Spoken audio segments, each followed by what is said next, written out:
ton pays et tu les exposes comme des bêtes. C'est ça. Jusqu'à ce que mort s'en suive.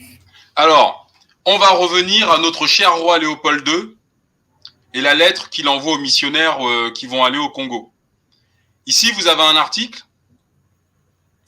Les mains coupées du Congo. Je crois même que c'est le titre d'un livre dont j'invite tous les Africains à lire. Hein. Il faut savoir, donc je vais vous lire l'article. Vous avez vu la petite fille qui est là à gauche? Oui. Le garçon au milieu? Voilà. Ce qui leur est arrivé, c'est que les Blancs arrivaient dans des villages. On vient dans ton village, on vous dit, voilà, on réunit tout le monde. Et on vous dit qu'on revient tel jour. Et quand on revient, on veut telle quantité d'EVA. L'EVA, c'était la sève d'un arbre qui permettait la fabrication du caoutchouc. Du caoutchouc, exact. Voilà. Et si les Blancs reviennent et qu'il n'y a pas la quantité d'EVA qui est réclamée, eh bien, on va commencer par couper une main d'un bras. C'est-à-dire qu'on va prendre tous les hommes et on va leur couper une main. Et ensuite, en guise d'avertissement, on revient par la suite et on regarde si la quantité d'EVA demandée est présente ou pas. Si elle n'est pas présente, on leur coupe l'autre main. Je vais lire l'article. Sans remords. Ah non, les types, remords de quoi? T'es fou, quoi.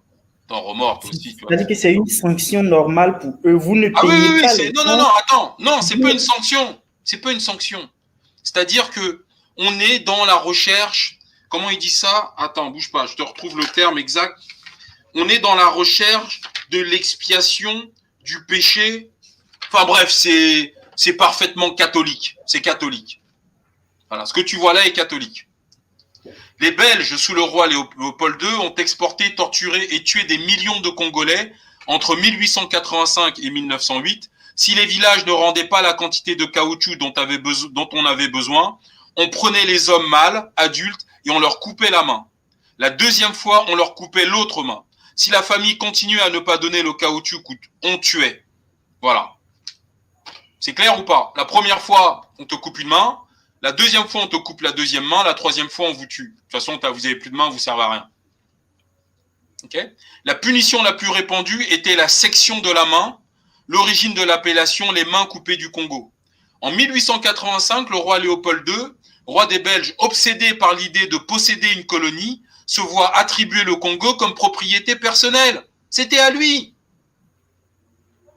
Au même titre qu'aujourd'hui, le Cameroun, la Côte d'Ivoire, le Sénégal, le Gabon, le Togo, tous ces territoires-là sont à la France. C'est-à-dire que Emmanuel Macron ou les présidents français, quand ils font une visite au Sénégal ou en Côte d'Ivoire, c'est comme le directeur qui descend au stock. Hein. C'est la même chose. C'est la même chose. Le mec descend au stock. Et en plus de ça, il vous dit, attendez, hein? Et on le reçoit comme un dieu. Ah bah oui. Ah oui. Et nous, les Noirs, on doit oublier tout ça, comme dit le frère Chapi, pour commémorer le truc dont je ne prononcerai pas le nom ici. Je veux pas qu'on me ferme la chaîne, hein, quand même. On n'a pas besoin d'oublier quelque chose pour une commémoration qui ne nous concerne pas. Voilà. Parce que c'est ce que je dis, c'est-à-dire que qu'est-ce qu'on veut commémorer? Est-ce que ce qu'on veut commémorer nous fait d'abord honneur? Est-ce que ça fait honneur à l'humanité entière? Est-ce que l'histoire, c'est-à-dire que est-ce que ce qui s'est passé dans les années, il était une fois, était correct? Est-ce qu'il y a eu des sanctions? Non. Attends, je vais t'expliquer un truc. Tout con, hein, un truc tout bête. Tu veux sanctionner pourquoi? Aujourd'hui, nous, les Africains, nous servons de faire valoir. À regarde l'équipe française de football. Regarde l'équipe allemande de football. Regarde l'équipe britannique de football. Aujourd'hui, tous les États européens veulent leur noir pour gagner, comme avant. Et oui. Ben oui, si tu n'as pas les noirs qu'il faut, tu gagnes pas. Si tu n'as pas les esclaves qu'il faut, tu gagnes pas. Ils ont besoin des noirs pour aller au front. Ils ont besoin des noirs pour gagner, même pour sauver la France de la Deuxième Guerre mondiale. Tu crois qu'ils ont fait quoi? Il fallait des noirs pour gagner. Donc, si tu veux, aujourd'hui, maintenant, tu sais quoi?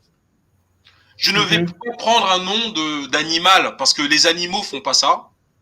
Exact. Par contre, les Occidentaux sont comme ils sont. Et ce ne sont pas des gens qui peuvent être raisonnés. C'est-à-dire qu'ils ont une espèce de pathologie collective qui sont incapables de culpabilité.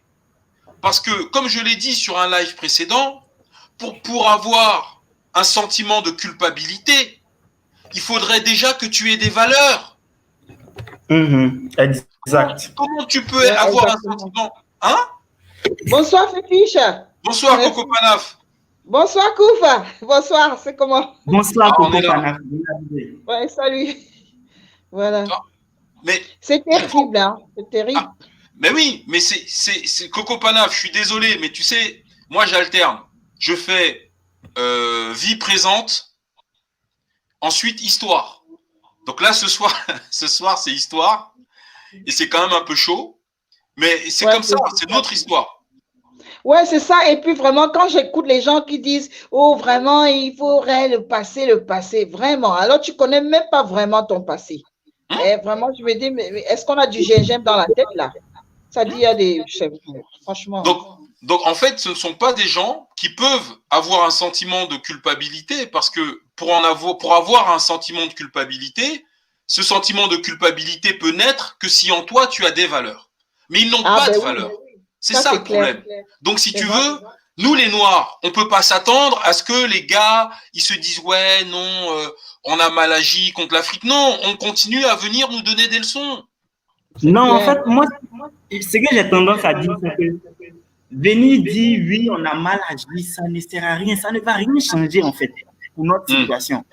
C'est-à-dire que, personnellement, si on doit me poser la question pour résoudre ça de manière ultime, que chacun reste sur son continent. Point. C'est-à-dire qu'on n'a pas besoin d'eux, parce qu'ils savent qu'on n'a pas besoin d'eux. Mais en fait, c'est pas ça. Le problème maintenant, je vais t'expliquer. Si tu dis que chacun reste sur son continent, on est mort. On n'est pas mort du tout. Attends, je vais t'expliquer pourquoi je dis ça. Ces gens-là, tu es obligé de les surveiller comme du lait sur le feu. Tu peux pas les laisser. Regarde, on avait dans le tombeau de Ramsès II, je crois que c'est Ramsès II ou Ramsès III, tu as la cartouche de la représentation des peuples. Vous avez vu tous cela à l'école.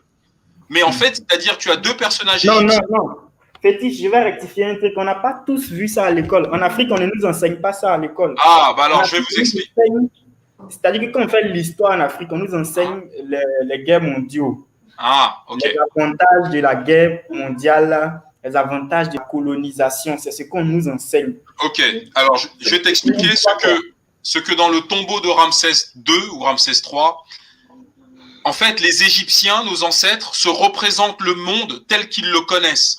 Parce que les gens venaient en Égypte.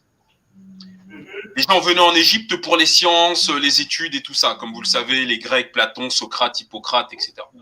Et donc, nos ancêtres s'étaient représentés les peuples qu'ils connaissaient, avec qui ils avaient été en contact.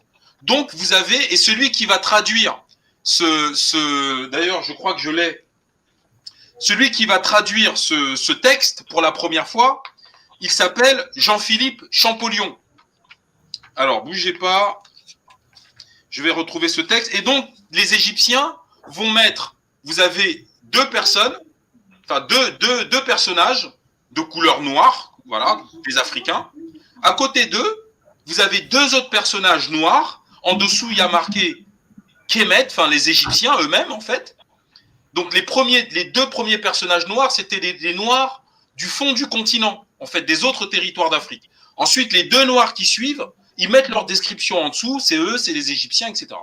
Ensuite, il y a deux personnages qui ont la peau plus claire, beaucoup plus claire, qui sont richement vêtus, comme les quatre précédents.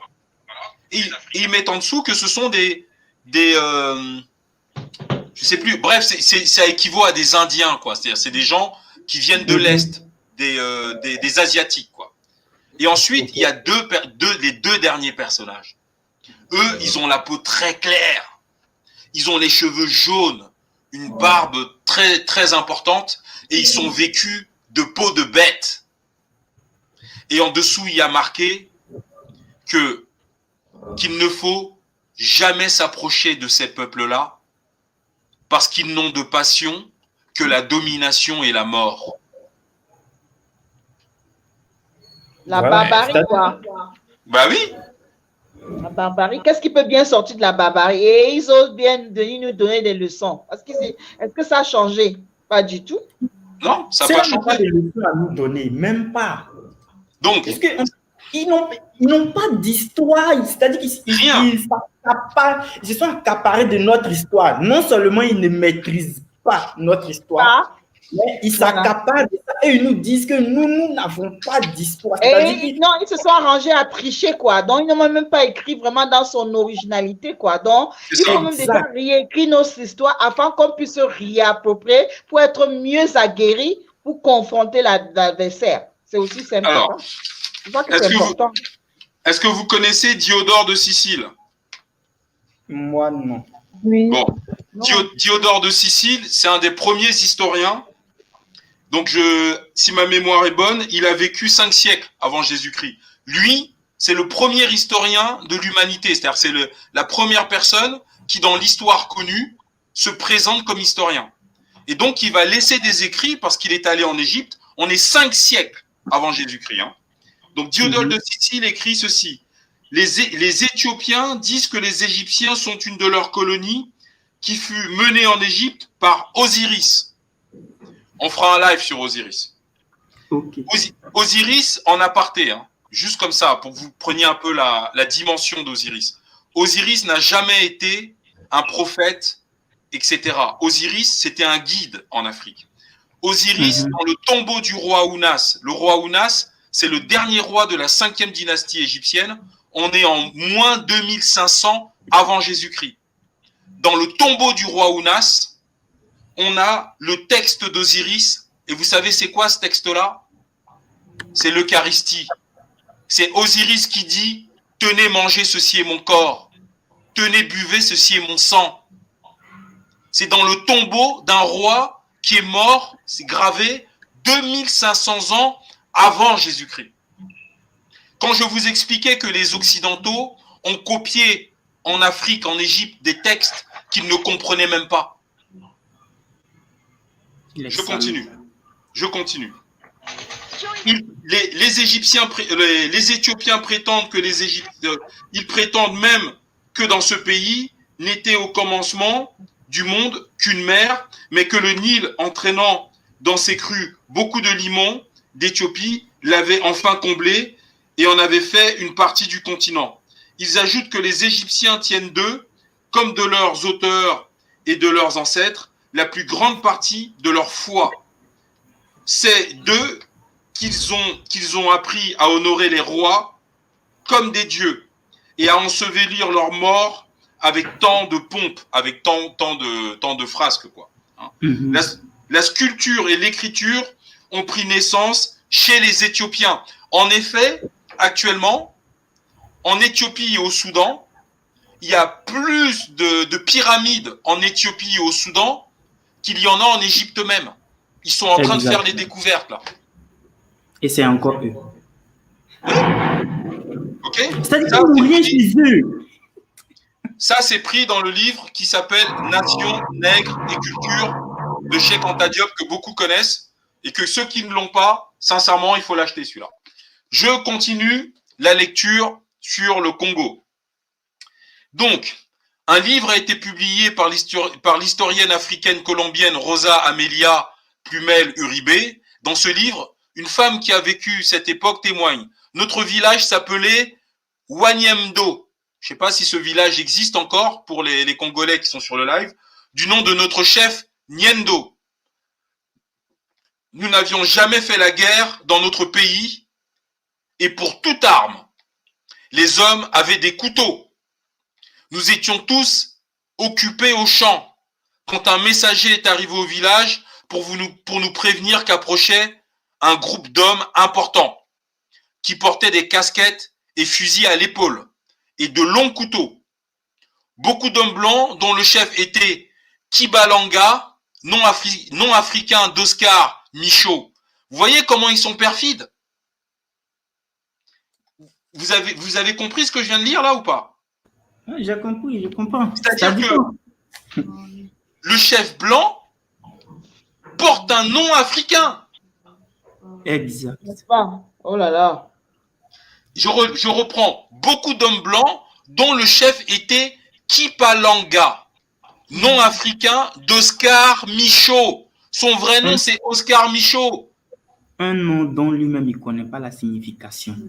Donc, il va prendre le nom de Kipalanga. Ça veut dire quoi? Ça veut dire que derrière, on va se servir de ce genre de subterfuge pour faire croire à des Noirs que c'est nous qui avons vendu nos frères. Ouais, c'est ça, tout à fait. C'est ça. Vraiment, j'aurais souhaité même que la société occidentale puisse comprendre cela parce que on les a toujours élevés dans l'imposture, quoi, depuis des siècles et des siècles. Donc, même, il y a une aliénation terrible. Oui, mais en fait, concernant ça, moi je dis souvent qu'en fait, aujourd'hui, nous sommes à l'ère de l'Internet. Oh, si tu as encore un téléphone et que tu es vraiment aliéné à un point hyper élevé, c'est que toi-même, tu ne cherches pas à apprendre. Non, ça c'est vrai. Et bien sûr, de toute façon, on est à l'heure effectivement d'Internet, mais il y a beaucoup de distractions. C'est ça le problème. Oui, surtout l'Internet. Et puis, on lance les trucs, des fausses images sur le téléphone et tout ça, des distractions. Il y a trop de distractions. Oui, non, mais moi, je trouve que, honnêtement… Et c'est fait à dessein, quoi, fétiche de Non, c'est fait à moi, dessein. ce que je peux vous dire, c'est que j'ai certainement des copains, des stagiaires qui suivent le live ce soir. Si vous prenez votre neveu, votre nièce, moi, j'ai eu beaucoup de stagiaires dans un cadre professionnel. Donc là, le boss, c'est moi. Hein. Donc, ils font ce que je leur dis. Mais quand moi, je leur mets Jean-Philippe Oumoutoundé pendant 45 minutes sur leur propre téléphone portable et que je les oblige à suivre de façon concentrée l'émission qui dure 45 minutes, derrière, quand je les récupère, ce n'est plus les mêmes garçons. Je vous dis, hein, faites l'expérience. C'est-à-dire que tu prends ton neveu, ton fils, ta nièce, tu lui dis, voilà, ce truc-là, tu regardes ça, derrière, tu viens, on en parle. Ah ouais. Vous allez vous rendre compte que le gamin, il y a quelque chose en lui qui a changé. Ben oui, of course. Mais moi, je l'ai fait. Mais c'est pour ça qu'ils ont toujours voulu cacher, quoi. Mais heureusement… Mais bien sûr, ça veut dire qu'aujourd'hui, il y a Internet, effectivement, comme disait le frère tout à l'heure. Maintenant, c'est à nous, les adultes, de contraindre nos enfants parce que l'éducation nationale, l'éducation nationale contraint nos enfants. Quand tu es assis en classe pendant 2 heures devant une prof d'histoire qui te vomit de la mythomanie mémorielle, nos enfants sont contraints à avaler ça. Mais s'il n'y a pas un contre-feu derrière, à la maison, 45 minutes, c'est quoi tous les dimanches? Non, il faut absolument même, hein, de toutes les façons, il le faut absolument. Hein. Non, parce que honnêtement, 45 minutes le week-end, sur 2 jours, vous leur prenez 45 minutes. Là où Moutoundé il va vous parler de science, je vais vous mettre l'adresse du site internet. Vous avez l'institut, pareil, à Paris, là, vous avez l'institut Africamat. Je vous mets Africamat. Parlons des professeurs d'histoire. En Afrique, c'est pire. Ben oui. C'est pire parce que non seulement quand du cursus scolaire, du cursus primaire jusqu'en terminale, c'est ce que j'avais dit là, c'est tout ce qui est guerre qu'on nous apprend. Hitler, le sanguinaire, et consort, Stanislas, un peu de Victor Hugo. C'est-à-dire qu'en fait, on nous présente ça avec des avantages parce que même à l'examen, on nous demande ce que c'est que l'avantage de la colonisation, des guerres et consorts. Maintenant, quand l'Africain, le jeune Africain quitte ce cursus-là et qu'il arrive à l'université et qu'il décide, par exemple, de faire histoire, normalement, il doit commencer à apprendre la vérité, on est d'accord? Oui, mais Kouf, ça ne peut pas marcher, ça. Je vais t'expliquer pourquoi. Mais c'est un processus d'aliénation, Kouf. J'en viens. En fait, là, quand il va à l'université et qu'il veut apprendre l'histoire, c'est un blanc qui vient enseigner l'histoire de l'Afrique à l'Africain. Quand bien même il a la chance de tomber sur un professeur noir, ce professeur-là a été enseigné par un blanc. Du coup, lui aussi, il n'est pas sorti pour faire des recherches, il est resté dans le cercle qu'on l'a enseigné. C'est-à-dire que... Mais c'est l'aliénation, non, mon frère. C'est l'annihilation, frère. C'est-à-dire que c'est le génocide culturel, génocide économique, génocide politique, génocide social. C'est ça, hein? C'est fait à dessein. Attends, Coco Panaf. Yeah. Dénoncer, il faut qu'on le fasse, mais avec une véritable envie de revanche. C'est-à-dire quoi? C'est-à-dire que tout ce temps que nous sommes là, je vous ai dit, moi j'ai fait un live la dernière fois, le titre du live c'était racisme, comment protéger nos enfants. Sincèrement, moi je vous le dis, hein, Umutunde, je l'adore, pourquoi? Parce que il a une pédagogie qui est hallucinante. C'est-à-dire que il t'explique les choses de façon tellement simple. À 12 ans, tu comprends ce qu'il dit, quoi. Et donc, si vous décidez de passer à l'action, moi, le nom de ma chaîne, c'est le fétiche de guerre. Le fétiche de guerre, il combat. Le temps de la dénonciation est révolu. Oui, bien sûr. Chacun doit le faire de sa manière parce que, par exemple, le fétiche de guerre, vous êtes là-bas avec les livres en français. Bon, je n'ai pas vraiment beaucoup accès ici. Bon, aussi, bon, pour le moment, je gère certaines situations. Mais sinon, vraiment, je suis toujours en train de rappeler à mon fils que, personne ne doit te frustrer ou supérieur. Tout le monde est égal. Alors, si quelqu'un t'attaque, tu réagis. Donc, il faut pas quelqu'un, enfin, c'est-à-dire, constamment, je comprends ça, mais c'est pas, pour moi, tu vois, ça, c'est utile, mais c'est pas profond. C'est-à-dire que je suis certain, et je regarderai les équivalents. Attends. Je regarderai les équivalents. Oui, sinon, j'aimerais bien avoir ces livres-là aussi. Oui, attends. Moi, je suis sûr que si tu envoies un mail à Anijar, si tu envoies un mail à Africamat, là, Africamat, tu sais, il y a Ice Joe, tu connais Ice Joe, il passe chez Naturi. Africamat, c'est quel email?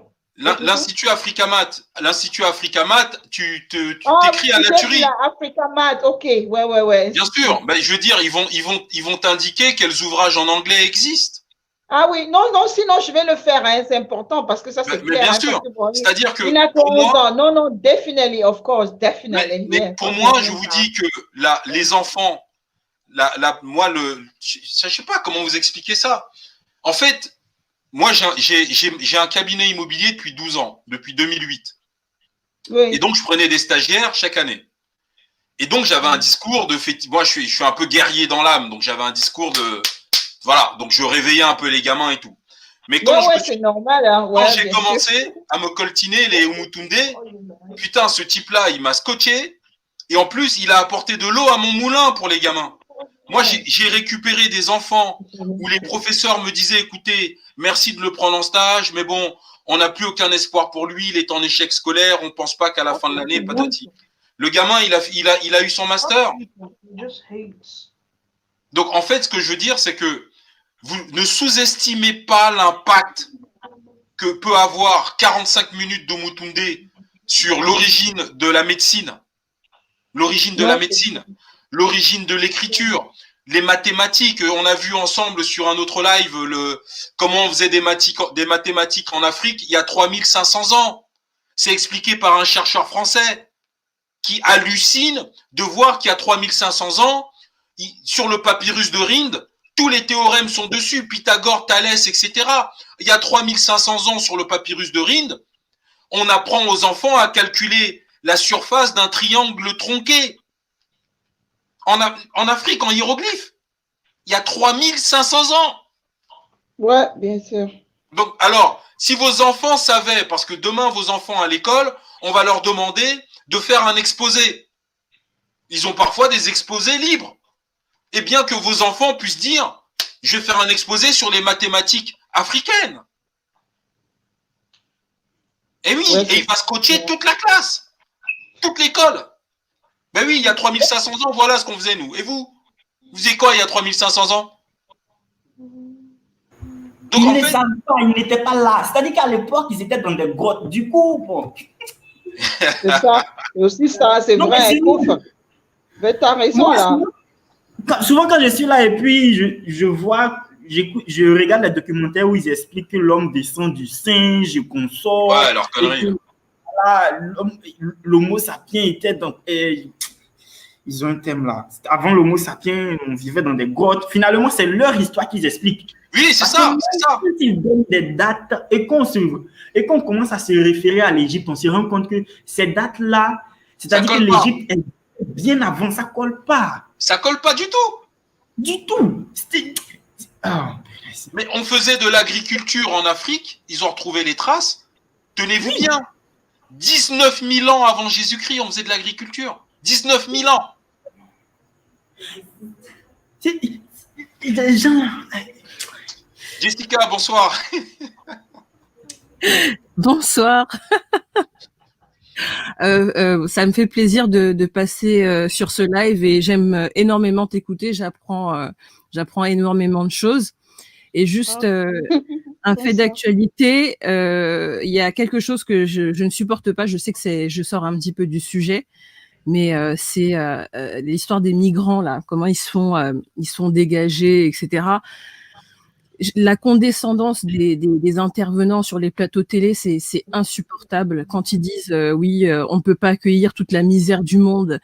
Mais je suis désolée, si ils ne veulent plus que cette misère vienne, il faut qu'ils prennent leurs dispositions. C'est vraiment, j'ai l'impression que tout ce qu'on voit à la télé, notamment aux informations, c'est théâtral, quoi. Enfin, c'est. Non, c'est théâtral, ma sœur, hein, c'est théâtral.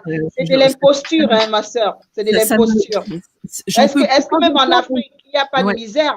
Oui, quand j'entends on peut pas... les ressources sont mal gérées. Ouais, quand j'entends on ne peut pas accueillir toute la misère du monde, mais j'ai envie de rentrer dans la télé et leur dire mon pote, partez de l'Afrique et comme ça on ne viendra plus chez vous. Enfin, c'est clair. En fait, il ne faut pas avoir l'impression que c'est théâtral. C'est un film, parce que quand tu dis que c'est théâtral, là c'est encore bas. Ce qu'ils font, c'est un film. Si je peux te le dire, puisque tu vas jamais regarder à la télé un documentaire sur l'Égypte et puis ils vont te montrer un Égyptologue. On appelle ça du lavage cervical. C'est le lavage de cerveau. Moi, je ne vois pas la télé. Hein. Aujourd'hui, quand même, les Wi-Fi, là, au moins, tu peux choisir ce que tu veux voir. Je te dis, mon fils, là, ça fait 12 ans, il ne voit pas la télé. Il zappe là ce qu'il veut. Ah ben ouais. C'est mieux. Je vois pas les conneries, là. Certaines choses. Je ne vois pas la télé, moi. Moi, je ne vois pas la télé. Ben, en fait, moi, c'est ce que je vous ai. Ça, c'est la réponse que j'aurais envoyée à la. Déjà, moi, la télé, elle est là, hein, mais il y a de la poussière. Enfin, moi, je l'allume même pas. Elle est. Non, honnêtement, si c'est pas de m'allonger sur Netflix devant Netflix comme je pouvais faire avant. Et encore, depuis que j'ai les bouquins là dont je vous parle, moi, je me rends compte que j'ai 500 livres de retard. En fait, j'ai trop de choses à apprendre. Oui. Donc, j'ai plus le temps. Et donc, en fait, si tu veux, ce qui fait que même maintenant, personnellement, mais je vous ai expliqué, je crois que c'est chez Naturi. Une cliente comme ça, qui arrive, je lui ai vendu une maison il y a 2 ans, bon, une femme française, blanche. Je pense qu'elle a 40 ans, seule, pas d'enfant, enfin, le chien, enfin, vous voyez un peu le truc. Et donc, elle passe devant le cabinet parce qu'elle habite pas loin. Ah, bonjour, ça va, oui, bah, bonjour, ça va et vous? Bah, très bien, machin. Et puis, je sais plus pourquoi, ce qui lui prend. Elle commence à me parler elle me parle d'Afrique. Bon, peut-être parce qu'elle voulait me faire plaisir, je suis noir et tout. Mais putain, mais vraiment, mais à la fin, avec un peu la condescendance, bon, on est quand même sympa, enfin, genre, je sais plus exactement ce qu'elle me disait, mais bref, il y avait un petit Roland de les aides à l'Afrique et tout, machin. Ben, elle est mal tombée, elle est plus jamais revenue depuis ce jour-là, d'ailleurs. Mais c'est dire que nous, on a accueilli la misère du monde. Et la misère du monde, c'était l'Occident. Pendant 2000 ans, on s'est coltiné ces connards. 2000 ans. La misère du monde, c'est toujours l'Occident. Voilà. Parce qu'aujourd'hui, jusqu'aujourd'hui, ils n'ont rien. Même leur architecture n'a pas de valeur face à l'architecture africaine. Le premier château fort, tenez-vous bien, le premier château fort de l'histoire de l'humanité. Château fort avec pont, lévis, avec fosse tout autour du château, avec des meurtrières là pour les archers, etc., etc. Hein. Je crois que c'est au Soudan, moins 2000 avant Jésus-Christ. Voilà. Ils le savent. Ils ont Donc, tout en fait, c'est-à-dire que nous, là, avec l'association de Naturie, notre bureau, le lundi soir, je suis un des profs d'histoire. Et donc, je donne des cours aux gamins pendant 1 heure de 18h30 à 19h30. Et j'apprends énormément de choses. C'est un bouquin pour les, j'ai déjà montré, pour les 4 à 14 ans, mais en réalité, c'est pour les 4 à 100 ans. J'apprends des trucs que je savais pas. Le coût de l'agriculture 19 000 ans avant Jésus-Christ, ça vient du bouquin. Par contre, ces enfants-là, qui sont tous africains, hein, qui sont en train de suivre le live, bah, je peux vous dire que les yeux pétillent, quoi. Ils sont extrêmement fiers. Parce que vous ne vous rendez pas compte que vos enfants, et moi je le dis parce que j'ai été ado en France, la frustration, la dépression latente avec laquelle tu vis, parce que tu te fais insulter tous les jours sur tous les sujets. Quand on parle d'esclavage, tout le monde se retourne et te regarde. Exact. Quand il y a une actualité, moi je me souviens, c'était l'Éthiopie, les enfants avec les ventres bombés, les mouches autour des yeux, tout le monde se retournait pour me regarder. Mais en fait, quand tu n'as pas de réponse à ça, et en fait, tu te tapes ta petite dépression. Tu peux pas aller en parler à tes parents. Parce que tu n'as aucun moyen de réponse. Tu es acculé tout le temps. Alors que là, c'est pour ça que je te disais, Coco Panaf, il y a tout le monde sur le live. Moi, je vous dis, Umutunde. En plus, ce qui est sympa dans ces vidéos, c'est que il passe sur une émission de télévision sur Canal J, en Guadeloupe ou en Martinique. C'est tous les jeudis. Et donc là, on lui pose des questions. Ah putain, il vous répond. Mais moi, je me suis tapé tous les émissions. Ça dure 45 minutes. Tout le truc. Je me suis tapé une 40aine de trucs en direct. Ouais, il est très intéressant. Moi, j'étais très impressionné. Ouais, ça c'est clair. Et moi, je me disais, mais putain, si je savais ça quand j'avais 14, 15, 18, 22, 25. Franchement. Je serais pas l'homme que je suis aujourd'hui. Fétiche de guerre. Ouais. Fétiche de guerre. Puisque tu arrives dans un système où on te demande de t'assimiler, donc génocide culturel. C'est-à-dire tu oublies là où tu es venu. Alors c'est dangereux. Puisque on te fait te déconnecter carrément de là où tu viens. Et ouais, puis, c'est ça, c'est tuer mentalement. Non, ça c'est pas. Mais ils sont obligés de faire ça. Pourquoi? Parce que quand on te dit, moi je te dis honnêtement, sincèrement, un jour, je bossais dans le 5e et bon, j'étais un peu dans le christianisme et tout à fond, hein, jusqu'à mes 30 ans et tout, et j'avais 24, 25 ans à cette époque-là, 24 ans. Et un jour, je me dis non, ça serait quand même bien que je sois baptisé et tout, ça me faisait chier. Donc j'ai pris rendez-vous à l'église Saint-Jacques dans le 5e arrondissement de Paris. J'ai rendez-vous avec une dame un jeudi soir. Elle me reçoit et tout, puis elle m'explique ce que c'est que le catéchisme, etc. Donc pendant 2 ans, je dois être au service de l'église, je dois passer mon catéchominat, et puis après, quand j'aurai fini l'examen ou je sais pas quoi, je vais arriver dans la communauté de Dieu, etc., etc., etc. Et en fait, moi j'étais là en face d'elle, je l'écoutais, et plus elle parlait, plus j'avais pas du tout envie de rentrer dans son truc. Et à la fin, je lui ai dit que finalement, je renonçais. Elle était choquée. Elle me dit pourquoi? Je dis je renonce parce que vous me parlez de communauté, de communauté, de communauté. Alors, l'idée de communauté que ça me fait, j'ai l'impression de grandes portes qui s'ouvrent, qui en laissent rentrer 3 ou 4 et qui se referment devant des milliers. Je préfère être avec les autres. C'est ce que je lui avais dit, je suis parti. Et je ne me suis jamais fait baptiser depuis. Et finalement, je suis content. Parce que, Coco Panaf, quand tu rentres dans leur truc, tu rentres dans leur truc en tant qu'amnésique. Ouais, c'est clair. Hein. Ce n'est pas, si tu veux, ce n'est pas un choix délibéré que tu fais. Tu es amnésique. C'est ça aussi. Hein. Tu vois? C'est-à-dire quand on te dit oui, toutes les images qu'on peut montrer à la télévision sur ton pays ou sur ton continent sont extrêmement négatives. Ah ben oui, c'est vrai en plus. C'est psychologique. Si c'est psychologique, quoi. Ça te tape le psychique. C'est quoi? Mais bien sûr. On te demande de t'intégrer, puis finalement, quand tu les regardes bien, tu te dis, attends, il y a 0 valeur ici, je m'intègre à quoi? Voilà, tout à fait. À rien du tout. Au contraire, quand on te demande de t'intégrer, non seulement tu ne t'intègres pas, moi je dis que le noir qui essaie de s'intégrer dans la communauté blanche se perd 2 fois. Parce que non seulement tu ne sais pas d'où tu viens et tu ne sais pas où tu vas. Où tu vas, exactement. Et Et en plus, même la négrophobie ajoutée à ça. Hein. C'est-à-dire même que même si tu t'intègres dans le milieu, après tu es rejeté. Vous Oui. voyez ça? Aïe, aïe, aïe. Tu ne sais pas d'où tu viens, tu ne sais pas où tu vas et tu ne sais pas où tu es. Tu ne sais même pas dans quoi tu es, mais tu dis que tu veux t'intégrer. Jusqu'à ce que tu vieillisses, tes enfants viennent te retrouver dans le même système. Tu meurs ben en tant que le système. Tes enfants prennent la relève. Bon, ça... C'est vrai, tu as raison, c'est vrai. Je préfère retourner chez mes grands-parents. Au moins, eux, ils savent d'où ils viennent. Au moins, ils vont m'expliquer un peu ce qui s'est passé avant. Je vais vous finir la lecture de cette dame-là, qui donne donc le témoignage de ce qui s'est passé. Donc en fait, ce qu'il fallait retenir, donc beaucoup d'hommes blancs, dont le chef était Kibalanga.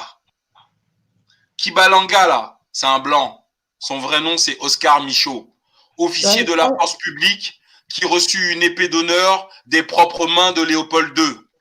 Le lendemain matin, un groupe important de soldats est rentré dans le village. Ils se sont précipités dans les maisons, ont sorti les gens de force. Nous pleurions tous parce qu'enchaînés et battus à sang.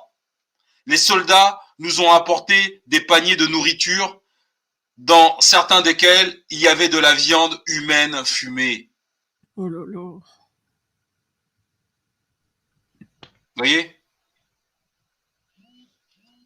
Non, c'est des vérités comme ça qu'il faut comprendre et vraiment savoir vraiment se positionner, quoi. C'est clair. Ça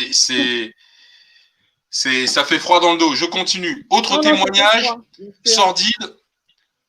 Alors, autre témoignage sordide en une de l'éclaireur de l'Ain. Un employé du Congo belge, monsieur Palminter, raconte avoir vu apporter aux Européens, par les indigènes auxiliaires, des chapelets d'oreilles humaines. Et une autre fois, un sergent lui montra un sac rempli de mains coupées sur les ordres d'un officier blanc dans un village qui n'avait pas fourni assez de caoutchouc. Fétiche de guerre, est-ce que tu as prévu de parler de la ville d'Anvers? Non, mais tu pourras en parler. Ok. Non, avec plaisir. Non, parce que le sujet, en fait, tu vois, je peux pas traiter de tout. Non, mais justement, c'est en rapport avec les mains coupées. C'est pour ça que, mais dis-moi, mais parle-nous-en. Alors, en fait, dans la ville d'Anvers, il y a une statue avec un monument qui s'appelle Prabo. Et ce monument, si on se concentre sur la partie supérieure, on voit qu'un homme tient une main coupée. Et donc, si tu demandes à un Belge l'histoire de ce monument, il va te raconter que c'est un hommage à un homme qui a pu couper la main d'un géant. Mais moi, je trouve ça assez étrange parce que, étant donné que Anvers, c'est la ville qui a été longtemps servie de port pour réceptionner la matière qui servait à la fabrication du caoutchouc, qui venait du Congo. Donc ça, déjà, c'est assez étrange. Et en plus de ça, on sait que la Belgique, c'est le pays du chocolat. Et donc, il y a beaucoup de chocolateries dans les alentours qui vendent des mains coupées en forme de chocolat. Ouais, c'est ça, c'est ce qu'on a là. Regarde. Donc, moi, je trouve que c'est quand même tordu de leur part. Hein. Non, c'est pas tordu. Non. Attends. Moi, il y a un truc, sincèrement, Amande, on va se fâcher. Hein. Quand tu veux dire que c'est tordu, tu dis que c'est catholique. Voilà. Tous ceux qui sont là. Hein? La nouvelle expression. C'est la nouvelle expression. C'est très catholique de leur part. Donc, ensuite, quand on descend, bah voilà, là, il y a l'expression, vous avez vu ces photos-là, des mains coupées tout à l'heure. Ah oui, c'est eux qui inventent le gâteau, la tête de nègre. Voilà. C'était un gâteau. Vous savez, c'était en quoi? C'était en mémoire de quoi, le gâteau, la tête de nègre? Non, c'était pour se souvenir de la belle époque. Je vais vous montrer de quelle époque il s'agit. Regardez. Vous avez vu ce qui est là? Oh là là. Une tête de nègre, s'il vous plaît. Ben quoi? Ce n'est qu'un gâteau. On n'a plus le droit de prononcer le mot nègre. Ben si. Mais au moins, sachez bien ce que vous dites. Les mots et les choses ont une histoire. Cannibale, va. Voilà, elle est là, la tête de nègre. Et puis même, mais t'as pas vu ce qui s'est passé en Côte d'Ivoire, fétiche de guerre? Des microbes qui coupent la tête des jeunes et puis ils jouent le ballon avec. Ouais. Au XXIe siècle. Ouais. Mais Ouattara avec ses microbes. Non, en fait, comme je t'ai dit, Coco Panaf, moi, la télé, les infos, j'ai arrêté. Ça m'écoeure. J'ai arrêté, c'est-à-dire que... Non, c'est les lives, quoi. Et puis, bon, c'est sur les réseaux sociaux aussi. Ah, d'accord, non, j'ai pas suivi. Non, non, moi, je ne vois pas la télé, moi. Moi, je ne vois pas la télé. Je suis dans les lives. Oui. C'est récemment même qu'ils ont fait ça. C'est récemment, c'est pour te dire, voilà, une fois. Ils jouaient au foot, ils étaient concentrés. Hein. Non, j'ai entendu vaguement parler de ça. Moi, ce que je veux vous dire, pour que vous compreniez bien, parce que la prise de conscience, elle n'est pas que culturelle, elle n'est pas que... On ne peut pas arrêter cette barbarie. Un Ouattara... Attends, Coco, je finis. Un Ouattara, il fait ce qu'il fait parce que nous sommes faibles. Parce que économiquement parlant, ici en Occident, on ne représente rien. Comme on ne représente rien, on n'a pas d'oreille. C'est ça que vous ne comprenez pas. C'est-à-dire que le président Macron, ou un président français ou occidental, quel qu'il soit, si la communauté africaine en Belgique consomme africain, en France, on consomme, c'est-à-dire on représente une puissance économique non négligeable. On représente des gens qu'il ne faut pas froisser dans les économies occidentales. Vous ne verrez plus ce genre de choses. Pourquoi? Parce que en étant puissant économiquement, vous devenez, parce que si vous voulez, je vais résumer mon propos. La première chose à acquérir, c'est sa culture. C'est la base, c'est le socle, c'est la racine d'un homme. Le deuxième élément à acquérir, c'est l'économie. Mais l'économie n'existe pas s'il n'y a pas de culture avant. Et à partir du moment où vous avez l'économie, vous avez le politique. Vous comprenez la suite logique des choses? C'est-à-dire que sans culture, il n'y a pas d'économie commune. Sans économie commune, on ne peut pas faire on ne peut pas faire pression sur le politique. C'est pour ça que c'est important de se fédérer là, quoi. C'est pour ça que c'est important, quand je disais tout à l'heure, qu'il faut consommer africain. Oui, consommer définitivement, c'est clair. Mais oui, parce que ça sert à rien d'avoir la culture d'être panafricain pour aller demain acheter votre pain dans la première boulangerie venue. Regardez, non. Pour aller demain manger au premier restaurant venu. Mais oui. Parce que si vous voulez, nos parents, à leur époque, nos ancêtres là dont on parle, à leur époque ne pouvaient pas s'imaginer qu'un être humain puisse être aussi barbare. Mais nous le savons. C'est clair. On ne peut pas continuer à faire les niais, les gens qui ne savent pas, qui sont surpris. Exact. En fait, quand on parle de consommer africain, moi je dis qu'il y a un seul hic à relever. C'est-à-dire que l'Africain veut, c'est ce que j'ai expliqué là, il veut s'accommoder au style de vie européen. Donc, il est perdu. Maintenant, quand on lui dit de consommer africain, il sait que le restaurant est là. Le restaurant peut se trouver, le restaurant de son frère noir peut se trouver en face du restaurant du blanc. Mais il va aller chez le blanc. Pourquoi? Il n'a pas envie de se priver de ce privilège-là qu'il a quand il entre. Je vais t'expliquer pourquoi. Quel est cet Africain-là? Il a aliéné. Comment? Il a aliéné, quoi. Oui, c'est-à-dire qu'en fait, si tu veux, c'est cet Africain-là qui se déteste lui-même. Ça, c'est l'Africain qui se déteste. Parce que... Il ne sait pas d'où il vient, il ne sait pas dans quoi il est. Mais c'est ce que je te dis. C'est-à-dire que moi, tu vois, à une époque, quand tu voyais un frère arriver, tu te disais non. Lui, là, j'ai déjà assez de problèmes comme ça. Parce que tu avais l'impression qu'avec lui, tu allais multiplier tes problèmes par 2. Tu vois? En fait, les hommes et les femmes africains, on leur a enlevé tout élément de fierté d'être africain. Tout. C'est-à-dire qu'aujourd'hui, il faut les rendre à eux-mêmes. Il leur faut la culture. Et même quand on a la culture, c'est pas évident. Parce qu'après la culture, il faut s'éveiller à l'économie. Et donc aujourd'hui, comment est-ce qu'on va faire pour que ces frères-là puissent retrouver leur fierté d'être africains? Eh bien, c'est en créant cette économie panafricaine et qu'il se rende compte qu'à travers nous, que nous soyons un miroir pour lui. Pour que quand il regardera les frères qui font partie de cette économie panafricaine et ce rayonnement qu'aura l'économie panafricaine, eh bien, qu'il ait envie, qu'il soit fier d'être africain. C'est comme ça que ça marche. C'est comme ça que ça marche. Oui, surtout si tout le monde se réapproprie de notre histoire, alors ça va vite aller. Hein? C'est ça. Parce que les élites africaines, là, d'autres sont toujours très... Non, les élites, Togo, c'est mort. Non, attendez. Il y a un truc, il y a un truc qu'il faut savoir, c'est que ceux qui vont faire l'Afrique dont nous parlons là, c'est en partie nous, et c'est surtout nos enfants là. C'est les 18, 25, les 16, les 12, 25 ans là, qui vont faire l'Afrique de demain. Donc quand je vous disais tout à l'heure que ça ne sert à rien d'attendre que les élites actuelles changent. Les types ont 65, 70 ans. C'est clair. C'est pas d'eux que viendra le changement, Coco Panaf. Hein. Ils sont déjà mouillés jusqu'au... Non, c'est pas ça. C'est-à-dire que, si tu veux, c'est trop tard, c'est fini pour eux. Aujourd'hui, il faut éduquer les enfants. Oui, la jeunesse, là. Tu sais, dans la lecture, tu es peut-être arrivé un peu après, mais ce que le roi Léopold II recommande aux missionnaires, là, c'est de s'occuper particulièrement des jeunes. Ouais, oui. Je t'ai un peu suivi. Ouais, c'est vrai. Il faut cibler les jeunes. Cibler les jeunes, ouais. Donc, c'est pour ça que quand je vous disais tout à l'heure, le week-end, c'est 2 jours.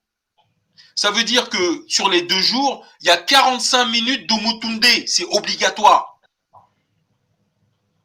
Et ben vous allez, parce qu'en plus, c'est ça, il y a un truc, hein, c'est que derrière les gamins, ils vont faire les recherches eux-mêmes. Ils vont être passionnés, ils vont faire les recherches eux-mêmes. Mais fétiche de guerre, mais tu ne vois pas les vaccins là, comment ils les fabriquent maintenant là. Ils font ça de n'importe comment là et tout ça. Non, ça c'est encore très catholique, mais c'est un autre sujet. On va finir. Non, c'est pas catholique, mais c'est la réalité, hein, parce que c'est en train de... c'est une réalité occidentale, donc c'est une réalité catholique. Et une réalité catholique, tu sais ce que c'est. Mais on doit refuser ça, on doit refuser, même jusqu'en Afrique. Mais tu crois qu'on va piquer qui, Coco Panaf? Sincèrement, non, ça c'est fini. Je finis le texte sur... alors, la lecture du truc, donc la presse internationale, alors attendez, un employé du Congo, oui. La presse internationale s'empare de l'affaire en 1896 et révèle l'histoire des mains coupées. Des écrits ont également été publiés par le quotidien français Le Cocarde sur le traitement infligé aux Congolais par les Belges. Il est question en ce moment dans la presse de toute l'Europe que des atrocités commises au Congo par les Belges, travail forcé des indigènes, dont les villages sont incendiés quand ils n'apportent pas assez de caoutchouc. Le missionnaire dit n'avoir pas vu moins de 45 villages réduits en cendres, mains coupées et fumées. Pour contrôler la compatibilité des cartouches confiées aux soldats noirs envoyés en expédition, torture des indigènes, dont quelques-uns seraient abattus de temps à autre pour susciter la peur chez les autres. C'est un pan de l'histoire qui fut longuement... Ah oui, c'est vrai. Alors, il y a des détails comme ça que l'on n'a pas, mais c'était abominable. Hein. C'est un pan de l'histoire qui fut longtemps oublié grâce à la mise au jour faite dans le rapport de Roger Casemant, connu pour son engagement contre les abus du système colonial au Congo. Beaucoup d'atrocités furent révélées au grand jour. Le rapport révèle un massacre de masse qui a fait probablement plusieurs millions de morts entre 1885 et 1908. Alors, les estimations occidentales vont tantôt de 10 millions, 15 millions, 20 millions de morts, mais ce sont les Blancs qui le disent. D'accord ? Je pense que vous pouvez au moins multiplier ces chiffres-là par 2. Facile.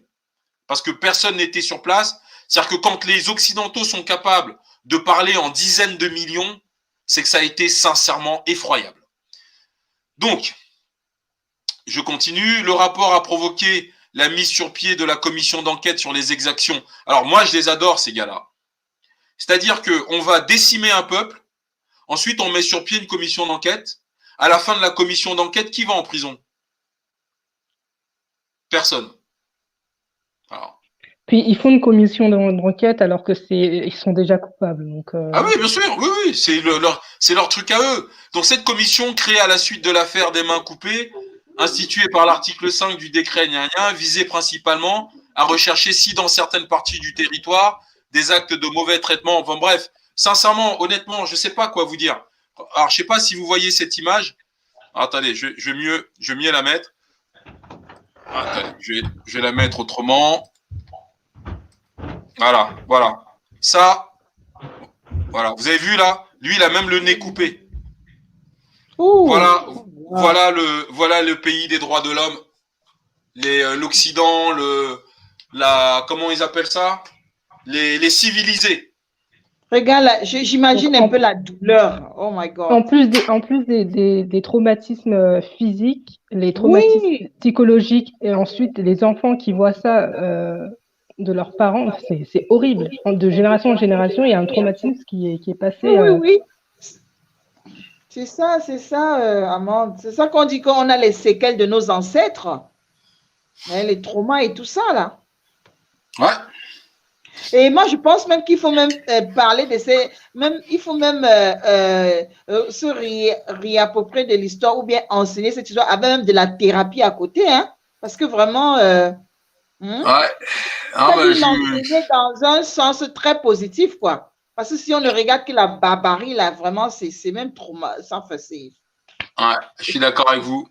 Et souvent, bon, il faut vraiment accompagner avec beaucoup de, je sais pas, ça dit, tu montres l'histoire, mais côté positif plutôt rayonnant, quoi. Il faut une thérapie. Pas juste non, en fait, non, je suis d'accord avec vous. Le truc maintenant, c'est que, honnêtement, après, moi, j'ai mon tempérament. Comme je vous ai dit tout à l'heure, ce n'est pas les dirigeants actuels, sont pas des dirigeants africains. Ce sont des gens qu'on a mis en place pour surveiller la plantation, d'accord, pour surveiller les stocks. Voilà, ils sont là pour surveiller les stocks. Quand la France aujourd'hui vit de rien, la France est le pays le plus misérable d'Europe et tous les Européens le savent. C'est le pays le plus détesté de l'Europe, unanimement parlant, parce que tous les pays européens savent que la France a maintenu l'esclavage en Afrique, parce que ce qu'on vit là, c'est de l'esclavage. À travers le franc CFA et d'autres. D'ailleurs, il y a moi, quand j'entends certains là de chez nous parler du franc CFA comme si c'était pas ça le problème, c'est qu'ils n'ont rien compris à rien. Et des fois, ça m'énerve en fait. Donc la France aujourd'hui fait le beau sur la scène internationale, mais avec l'Afrique, c'est nous qui payons. Mais je me dis, mais elle se comporte comme ça, elle n'a même pas honte. Bah non. Indignation. Non, parce qu'elle pense que. Elle pense que non, mais c'est pour ça que le réveil africain sonne la fin. Quand je vous explique que conscientisez vos enfants, 45 minutes d'Umutunde, ça suffit. Même 2 fois par mois, ça suffit. Ça suffit. 45 minutes. Il y a de l'émancipation, non, mais attendez, ça sert à rien parce que moi, j'ai pas fait cette chaîne pour qu'on vienne pleurer. Hein. Moi, j'ai fait cette chaîne pour qu'on prenne des décisions. Pour qu'on soit concret. Non, il y a déjà une effervescence.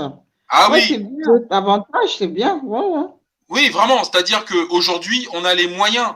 C'est-à-dire que demain, quand tu vas te rendre compte que, je sais pas moi, un enfant qui est conscientisé, c'est un Kylian Mbappé, parce qu'il y aura d'autres Kylian Mbappé, mais qu'un jour, Kylian Mbappé va jouer une fois pour l'équipe de France. Il va marquer 4 buts.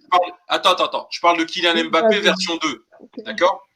Et puis, il va dire devant caméra, c'est fini, je joue plus pour l'équipe de France. Parce qu'il y a encore ça en Afrique. Parce qu'il y a encore ça en Afrique. Vous croyez qu'ils vont faire quoi? C'est pour ça que c'est important de conscientiser vos enfants. C'est-à-dire que nos enfants, dans toutes leurs disciplines, c'est-à-dire que ça soit en entreprise, ils sont ouvriers, ils sont cadres, ils sont caissiers, ils sont chefs d'entreprise, ils sont sportifs amateurs, ils sont sportifs professionnels, ils sont méga stars. Eh bien, vous devez avoir fait ce travail de conscientisation avant qu'ils arrivent à ces niveaux-là. Parce qu'ils ne perdront pas de vue l'histoire de leur continent. Et ils seront mieux capables, parce que c'est facile quand tu t'appelles Lewis Hamilton et que tu as été conscientisé, de te mettre avec LeBron James, avec Stephen Curry, avec Tiger Woods, avec d'autres stars américaines du sport et de la musique, pour dire à la France, stop. Non, sinon, on organise à l'échelle mondiale un boycott total des produits français. Ces mecs-là, ils ont la stature et l'aura pour foutre le business français à l'échelle mondiale par terre, c'est-à-dire le luxe, LVMH et tout ça. Mais vous croyez que c'est ça être puissant économiquement parlant. Et sans apporter cette culture à nos enfants, je suis désolé, vous êtes en train de faire en sorte que la situation actuelle en Afrique, elle perdure. Non, et mais c'est ça la pression économique. Quand même un fétiche de guerre. Non, j'ai pas dit que vous ne le faites pas. Attention. Non, j'ai pas dit que vous ne le faites pas. Je dis que c'est hyper important de le faire. Ouais, c'est clair. C'est plus important que ce que vous pensez. Non, c'est ça que je dis. Parce que en fait,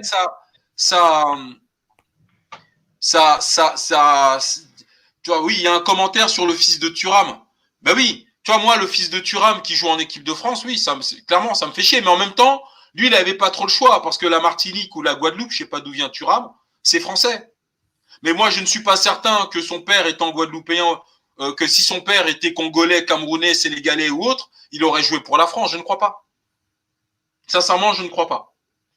Donc, mais je ne pense pas pour autant que derrière, avec le père qu'il a, avec le travail qu'a fait son père, je peux te dire que lui, il est conscientisé. Et moi, je suis content, par exemple. Lui, pour le coup, c'est un bon exemple au fond, parce que il est des îles, Martinique, Guadeloupe. Lui, le message qu'il va porter, parce que il joue en équipe de France, il a fait un match ou deux. Demain, quand il va aller, parce qu'il va être une star, c'est un joueur de l'équipe de France, etc., auprès de nos enfants, il va avoir un message de malade. Bien sûr qu'il va reprendre l'œuvre de son père. Peut-être pas devant les caméras et tout, mais il va faire un boulot phénoménal derrière. Ça, pour moi, c'est un exemple de réussite, par exemple. Clairement, c'est un exemple de réussite. C'est-à-dire que c'est un enfant qui est conscientisé. Vous avez aussi comment il s'appelle, le judoka, là, Teddy Riner. Teddy Riner, c'est un ami de Jean-Philippe Oumoutoundé. Donc Teddy Riner s'est rendu compte que le judo, on pratiquait du judo en Afrique plus de 2000 ans avant Jésus-Christ. Il était choqué, j'ai vu les vidéos. On pratiquait l'escrime en Afrique plus de 2000 ans avant Jésus-Christ. Le baseball, c'est africain. Mais qui sait que le baseball est africain? Personne. Donc en fait, je pense que véritablement, et c'est pour ça que j'insiste sur, il ne faut plus regarder nos leaders, ça sert à rien. Il faut regarder ce qu'on va faire avec l'avenir. Et ce qu'on va faire avec l'avenir, c'est ce qu'on fait avec nos enfants. Ouais, mais on doit quand même leur mettre la pression parce qu'il ne faut pas continuer à signer les faux accords qui vont continuer à tirer l'Afrique par l'arrière. On doit veiller à l'œil. Non, petit Coco Panaf. Non, mais j'ai pas dit. Il faut les infiltrer. Les nègres de maison, là, il faut les combattre. Parce que c'est un combat perdu. Hein. C'est un combat perdu avec les anciens Coco Panaf. politiciens. Pardon? Il faut être stratégique. Aman, tu dis quoi? Je pense que c'est un combat déjà perdu d'avance. Si tu comptes sur les politiciens actuels pour faire quelque chose, là, tu te voiles franchement la face. Je pense que c'est complètement... Il faut quand même garder à l'œil, parce qu'il ne faut pas continuer à signer les faux accords qui va continuer à paupériser la population qui est déjà dans la misère. Ils ont fait ça pendant des années, ils n'arrêtent pas de le faire. Ils non, mais il ne faut pas lâcher, franchement, il faut être à l'œil. Non, Coco Panaf. Non, il faut être stratégique. Je vais t'expliquer mon raisonnement. Quand tu affrontes un ennemi, il n'a pas besoin de savoir que tu es en train de le combattre. C'est l'art de la guerre de Sun Tzu. Aujourd'hui, non, attends. Aujourd'hui, les mecs qui sont en poste ne sont pas des hommes qui ont ce poste-là parce que le peuple les a portés à ce poste-là. Aujourd'hui, et c'est pour ça que je t'explique que ça, c'est de l'énergie perdue. Je suis d'accord avec la sœur Amande. Ça sert à rien. Parce que aujourd'hui, les seules choses sur lesquelles nous devons nous concentrer, c'est la conscientisation de nos enfants en 1, la culture, en 2, l'économie. Le reste va tomber tout seul. Il n'y a pas besoin. Vraiment, faut il les n'y a pas garder à besoin. l'œil quand même, fétiche de guerre. Non, parce que si tu veux. Les mêmes cancres ne peuvent être là. Il faut aller. Moi, il faut les bouter dehors. Non, c'est pas. Moi, honnêtement, moi, j'ai pas fait ma chaîne pour aller me prendre la tête avec Ouattara. Le problème, si tu veux, c'est que. Non, c'est que aujourd'hui, il faut être intelligent. Être intelligent. Oui, il faut être intelligent. Ce n'est pas d'aller perdre son temps avec des gens comme ça. Je te dis honnêtement. Fétiche de guerre, hein. Fétiche de guerre, je te comprends parfaitement. Hein. Mais je dis parfois, à un moment, hein, on peut utiliser des stratégies pour vraiment faire couler ces gens-là. Par exemple, moi, je trouve que le problème de la Côte d'Ivoire, c'est un petit problème. Hein. C'est un problème de solidarité. Si les Ivoiriens, ils sont moins abaissés, mais ils sont solidaires, ils mettent tous les entreprises des Français là à terre. Ils vont foutre le camp. Mais Coco Panaf, je trouve que tu es émotive. Ouais, mais c'est ce qu'on dit depuis tout à l'heure.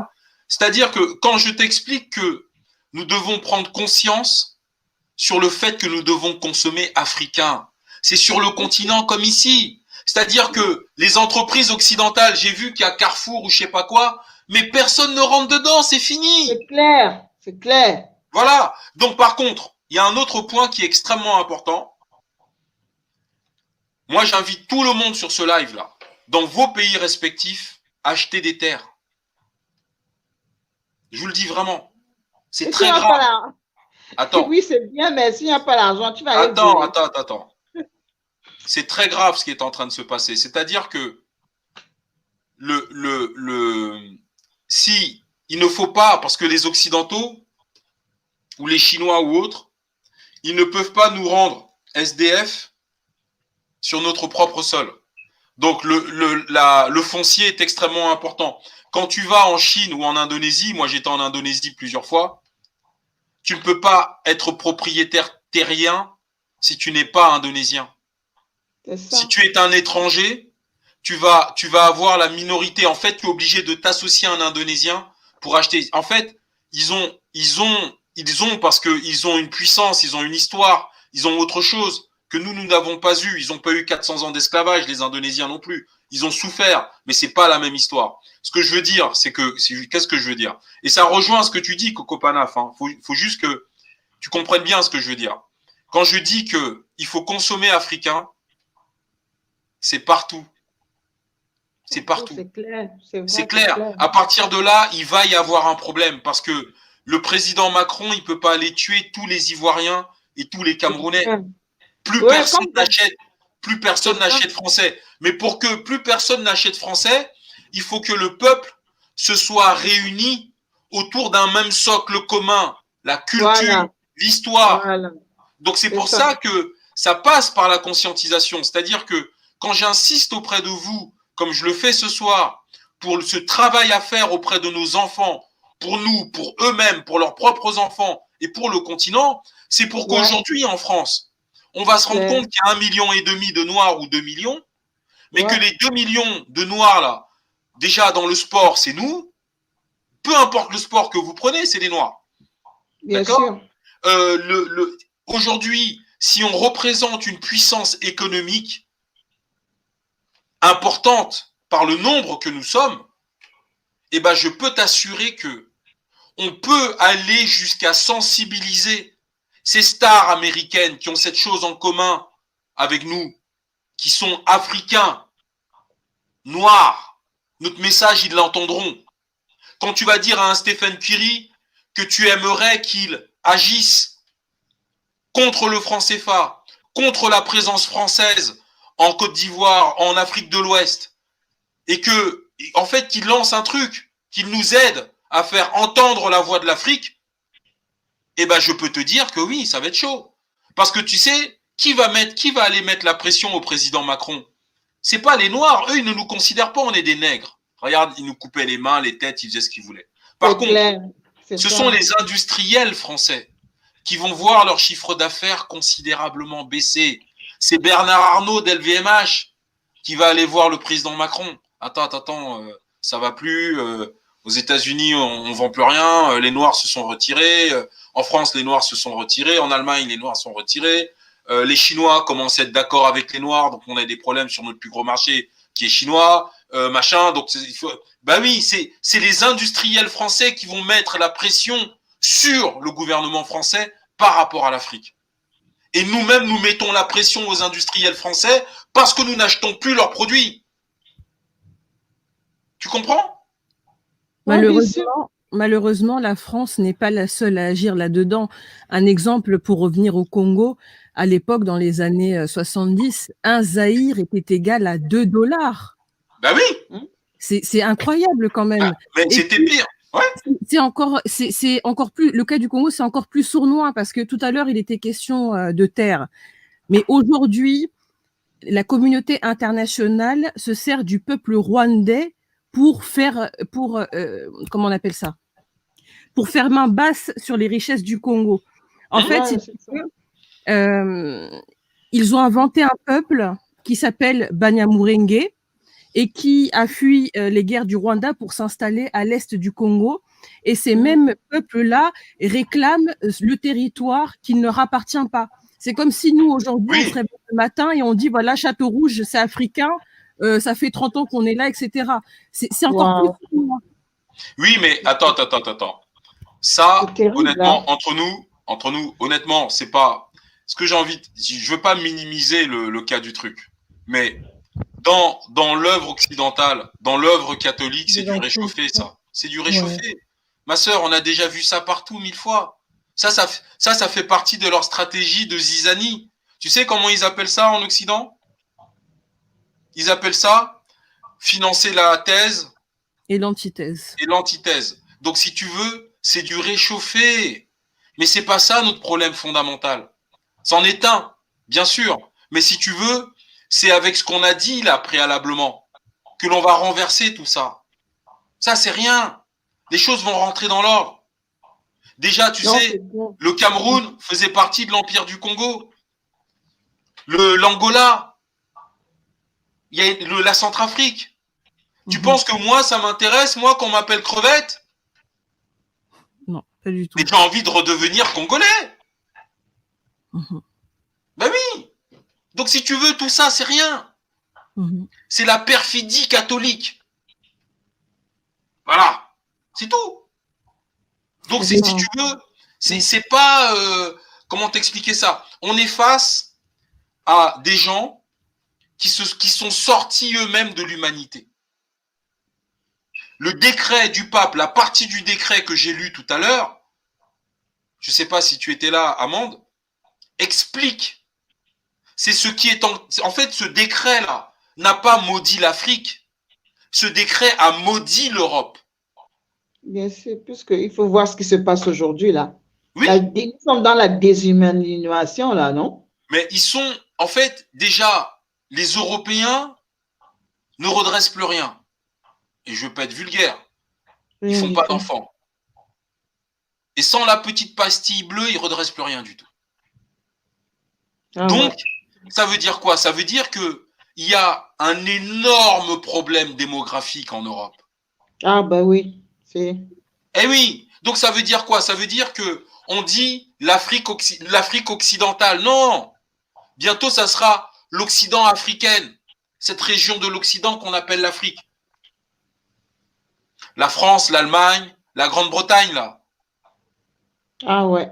Et je vous invite, et c'est ce que je disais au début de ce live,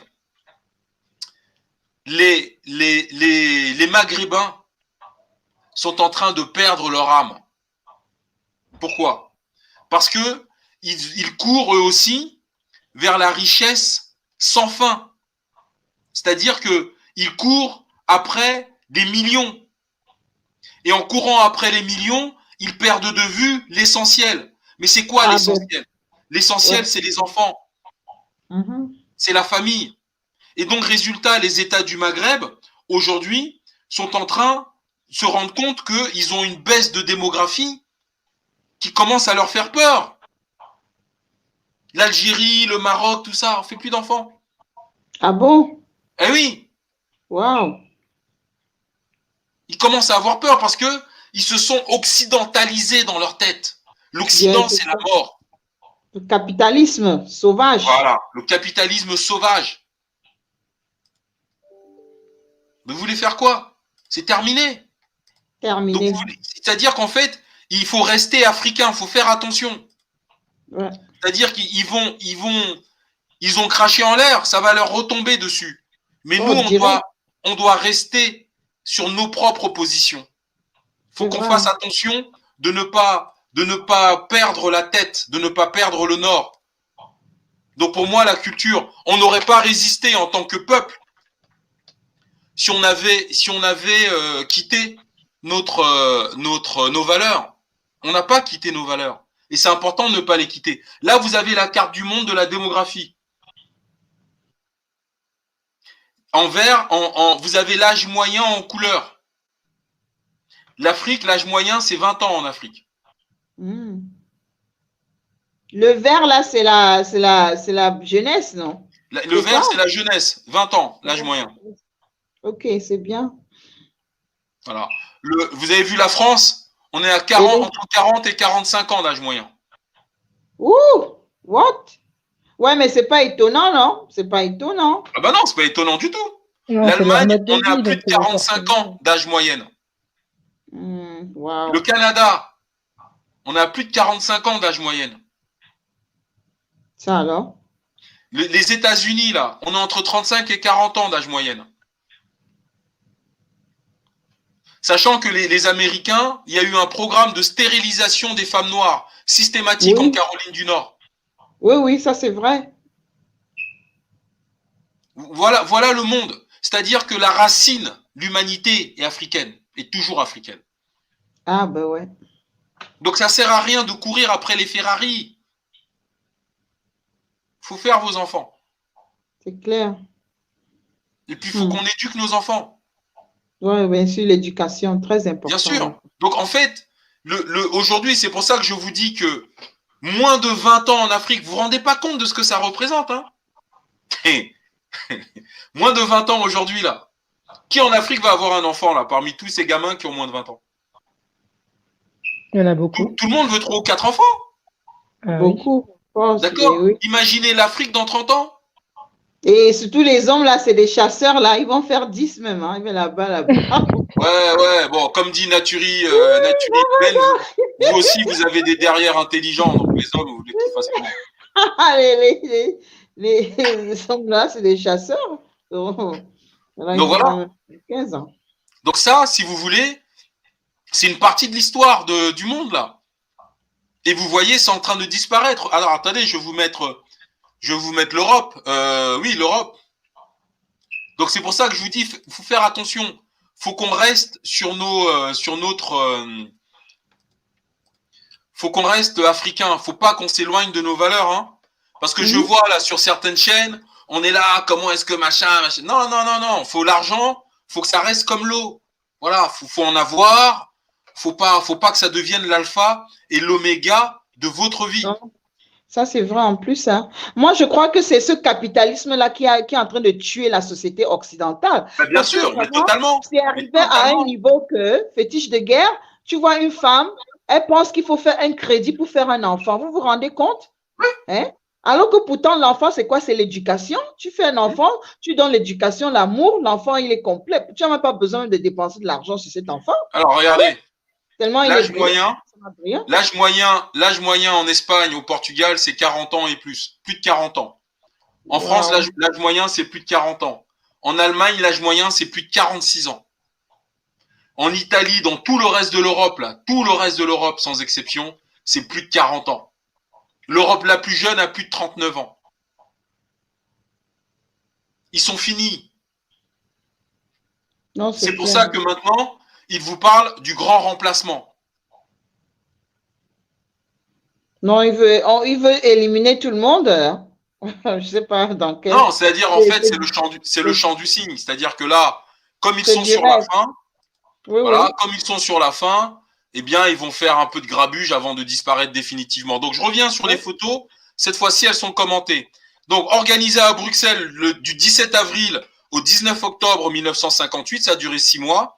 L'exposition universelle fut le premier événement culturel majeur de l'après-guerre en Europe et accueillit au cours de ces 6 mois plus de 42 millions de visiteurs à une époque où voyager était un luxe réservé à l'élite. La population nourrissait alors un vif sentiment de curiosité à l'égard des traditions et des coutumes étrangères et encore davantage quand il s'agissait du continent africain. Souvent le plus déroutant aux yeux du Belge moyen de l'époque. Voilà, vous avez vu, Voilà, ces petits enfants nègres qu'on a fait venir du Congo, hein, et ils sont dans le pavillon du Congo. Voilà, donc là, tous ces bons catholiques là, baptisés qui ont payé leur place, hein, pour pouvoir venir assister au spectacle. Et puis, bien sûr, vous aviez le droit d'envoyer aux enfants des bananes au fond de l'eau, qu'ils allaient évidemment se dépêcher de plonger pour aller chercher la banane. Hein, voilà. Ensuite, dans un cadre caricatural, pour ne pas dire raciste, hein, le pavillon congolais consistait à une sorte de village nègre et exposait ses représentants comme des bêtes curieuses. Le dispositif ne présentait qu'une seule face de la colonisation, ses aspects positifs et surtout la suprématie européenne sur le peuple africain. Oui, parce que ces gars-là ont grandi en étant persuadés qu'ils étaient supérieurs à nous. Suprématie occidentale. Pour les Occidentaux, ces expositions de villages nègres, comme on les appelait à l'époque, étaient aussi une façon de montrer leur suprématie sur le peuple africain. Ces expositions universelles étaient de la propagande coloniale, explique Martin Coutenier. Depuis Anvers, au XIXe siècle, jusqu'à Bruxelles en 1958, le but était de montrer les aspects positifs de la colonisation. Le négatif était caché. À l'époque, le Léopoldville, actuel Kinshasa.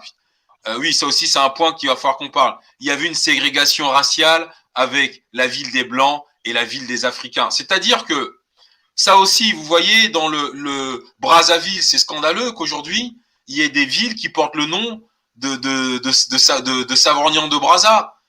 En fait, il va falloir qu'on nettoie de notre terre, de nos continents, toutes les églises, mosquées, l'avenue Kennedy, l'avenue machin. Non, non, non. C'est pas qu'on n'a rien contre les églises ou les mosquées, non. Les mosquées en Arabie. Voilà. Les églises en Europe. Et chez nous, nos traditions ancestrales. Chacun son truc. Voilà. Ok, ça c'est des photos que vous avez déjà vues. Celle-là, c'est celle avec la petite fille, là, elle me rend malade, cette photo. Elle me rend malade. Je sais pas vous, hein. Celle qui me tue le plus, c'est celle-ci. Qu'est-ce qu'on lui remet là? C'est quoi? Ah, des bonbons. Des bonbons. Vraiment, n'importe quoi.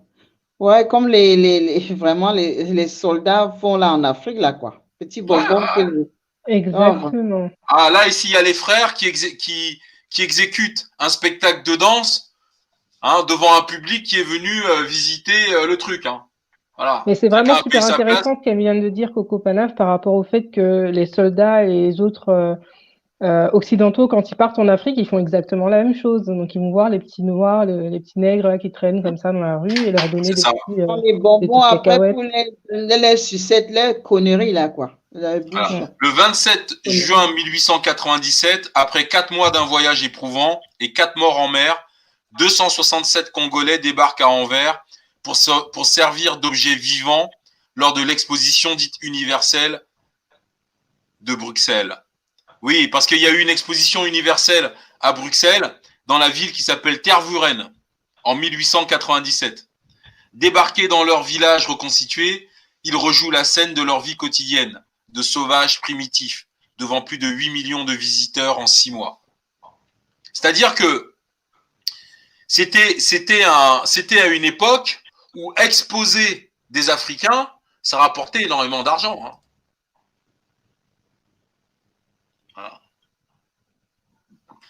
Voilà. Alors, qui était Léopold II? Le deuxième roi de Belgique, Léopold II, voit le jour un malheureux 17 décembre 1835. Il s'agit d'un enfant que ses parents délaissaient, voire méprisaient. La mort du roi Louis, Philippe, affecte profondément Louise d'Orléans, la mère de Léopold. Elle décède en 1850 lorsque son fils atteint l'âge de 15 ans. Doté d'un physique ingrat, l'adolescent commence à voyager. Il veut développer les débouchés économiques de son pays, mais le mariage qu'il effectue lorsqu'il a 18 ans avec la fille de l'archiduc d'Autriche n'arrange rien. La reine se passionne pour l'équitation, alors que Léopold II est quelqu'un de plus renfermé, qui semble peu porté sur le sexe. Ouais, bah c'est... Bon, bref. Quand je lui disais que... Enfin bref, pardon, je continue. Le roi Léopold II désire surmonter ses déboires conjugaux. Bon, il a un gros problème de virilité à la maison. Hein. Il dote son pays de lois sociales, journée de travail, suppression du travail des enfants, révise légèrement la constitution belge pour la rendre plus démocratique et fait entreprendre de vastes travaux qui embellissent les grandes villes du royaume. Cependant, ces réformes et ces travaux ont un coût. Léopold II estime qu'il pourra les financer grâce au projet colonial qu'il esquisse. Il commence par jeter son dévolu sur l'Asie, mais il entre en concurrence avec les intérêts français et anglais. Il s'intéresse alors au Congo. Les Congolais pensent que le roi sera un allié pour les protéger des esclavagistes, mais ils déchantent rapidement, oui, parce qu'à cette époque-là, les esclavagistes musulmans qui venaient de la Somalie et de cette région nord du Congo déferlaient encore sur le Congo. Hein. Léopold II organise, avec la complicité de l'explorateur Henry Morgan Stanley, une association internationale qui sert de paravent à son projet. Il s'inspire du système des cultures hollandais et met en place un régime esclavagiste. Il fixe de façon arbitraire la production des matières premières, caoutchouc et ivoire, et incite ses fonctionnaires qu'il nomme à faire accélérer les cadences en leur promettant des primes. La conférence de Berlin 1884-1885 reconnaît à l'AIC, présidée par Léopold II, la souveraineté sur le Congo. Sur place, ces fonctionnaires imposent un travail forcé et recourent systématiquement à des brimades. Ils tuent, volent, violent et mutilent. Le développement de l'industrie automobile au début du siècle ouvre de nouveaux débouchés aux entreprises américaines qui reçoivent du caoutchouc du Congo. Cependant, des missionnaires catholiques sont effarés par les mutilations et ils avertissent leur hiérarchie. L'écrivain Robert Conrad assiste à ces atrocités qu'il détaillera dans son livre « Au cœur des ténèbres ». Alors, moi, j'ai une petite parenthèse à faire là. Quand on dit les missionnaires catholiques sont effarés par les mutilations, la blague, c'est quand même 450 ans avant qu'un pape décrète cela aux Africains. Et cette tradition morbide et mortifère contre les Africains va continuer. Je vois pas pourquoi il y a des missionnaires catholiques qui sont surpris. Vous comprenez ce que je veux dire ou pas? C'est-à-dire que ces missionnaires catholiques-là eux-mêmes, quelque part, ils sont manipulés. Parce qu'ils n'ont certainement pas lu le décret du pape qui a introduit en Europe cette volonté, cette pensée morbide. C'est vrai, c'est clair. Ben oui. C'est ça que j'ai dit, le Vatican, là, c'est le fief du grand satanisme. Parce qu'on me racontait une histoire là, il y avait un pape là qui voulait bien travailler, mais on a vu qu'il était trop humaniste et on l'a tué, quoi. Donc, ouais. Mais parce que tu vas faire perdre de l'argent aux gens. Regardez oui, les photos. C'est ça que je dis, ouais. Regardez la mère, là. On va lui couper la main, pourquoi? Ah, ça fait mal au cœur, hein, franchement. Ouais, ça fait chaud au cœur, quoi. Regardez les enfants. Et vous croyez qu'on les a anesthésiés pour couper? C'est de la pure barbarie, quoi. C'est ça que c'est important qu'on connaisse. C'est pas de la barbarie. Coco Panaf, c'est catholique. Ah, toi aussi. Catholique. Ah oui, catholique. Ok, d'accord, j'ai compris. C'est du pur catholicisme. Oui, c'est le catholicisme au carré, là. Oui, parce que les Blancs, là, qui venaient faire ça, ils étaient baptisés, hein, je le rappelle. Donc, ce n'est pas leur faire insulte que de dire que c'est du catholicisme. Ouais, ça, c'est vrai, c'est vrai. Bien. À partir de 1894, un mouvement international de protestation. Ils me font marrer, mais sincèrement, quand ils disent un mouvement international, hein, il n'y a pas les Asiatiques là-dedans. Hein. Quand ils disent mouvement international, c'est que les Blancs, hein, l'Europe et les États-Unis. Voilà. Quand on vous dit à la télévision que la communauté internationale, c'est l'Europe et les États-Unis. Vous comprenez le délire ou pas? C'est 4 personnes autour d'une table, quoi. Enfin. Oui. C'est les États-Unis, le Canada, la France, la Grande-Bretagne et l'Allemagne. C'est la communauté internationale. Ouais. C'est tout. Il n'y a personne d'autre. Donc quand on vous dit la communauté internationale, la protestation de quoi? Mais ils se moquent de nous, ces gens-là, ou quoi? 400 ans d'esclavage? Ils vont venir nous défendre. Et pendant ce temps-là, non mais pendant ce temps-là, hein? Niamfouka. C'est une grande mascarade. De juge. Une vraie mascarade, ma sœur. Parlez pas toutes les deux en même temps. Pardon. J'ai pas compris. Cette posture, ils adorent adopter la posture de juge et partie en même temps. Ils adorent ça. Je crois que c'est pire que ça, Amande. En fait, ça relève de la psychiatrie pour moi. Je te dis sincèrement, ça relève de la psychiatrie. C'est-à-dire que tu peux pas. Il y a quelque chose qui va pas en Europe. Il y a vraiment un truc qui cloche ici. Yeah. Parce que quand tu vois des photos comme ça et que tu fais partie du peuple qui a réduit ces gens-là en esclavage, leurs propres ancêtres ont été réduits. Eux, ils étaient encore au Congo parce que leurs ancêtres ont fui. Comment il s'appelait, le salaud qu'on a vu au début, là, Diego Cao. Diego Cao et tous ses descendants pendant 400 ans, ils ont réussi à fuir. Malgré ça, regardez ce qui leur arrive encore. Mais ça fait mal. Hein. Ça, c'est l'enfant qu'une maman a porté 9 mois. Oui. C'est breaking. C'est étonnant. Et il n'y a pas de... Regarde, même les enfants. Yeah. Donc, on vient me parler de quelle humanité? Quelle humanité. Ah oui, mais, pardon. Excusez-moi. Ouais. Mais tu n'apprends pas souvent comment on dit que aide humanitaire, mais derrière, on met les fusils, tout ça, les armes, tout ça. Mais je sais. Alors, vraiment, ça n'a jamais été, quoi. Je vais revenir au texte originel. Vraiment, c'est... Portant un regard paternel sur toutes les régions du monde et l'état des nations qui y vivent, recherchant et désirant le salut de tout homme. Voilà. Et décide, après mûre délibération, les mesures salutaires qui lui semblent devoir être agréables à la divine majesté. Voilà ce que dit le pape le 8 janvier 1454. Ces mesures, couper les mains des enfants, c'est la conséquence de ce texte. Et ça, c'est agréable à la divine majesté. La divine majesté, c'est Jésus-Christ. C'est l'œuvre des enfants de Jésus-Christ. Je suis désolé, c'est comme ça. Ça fait mal, hein, franchement. C'est heartbreaking. C'est terrible. Et donc, si tu veux, aujourd'hui, on vient nous expliquer, la communauté internationale s'est émue. Ah ouais, chouette. Et puis, il y a certains d'entre nous, si jeunes, même qui tombent dans cette connerie-là, quoi. Et il faut vraiment, les gens doivent se réveiller. Hein. C'est pour ça que la culture est essentielle. Sinon, tu es une marionnette. Tu sais même pas ce qui se passe. Le pantin, là, nègre de maison et tout ça, là. Tchoukou.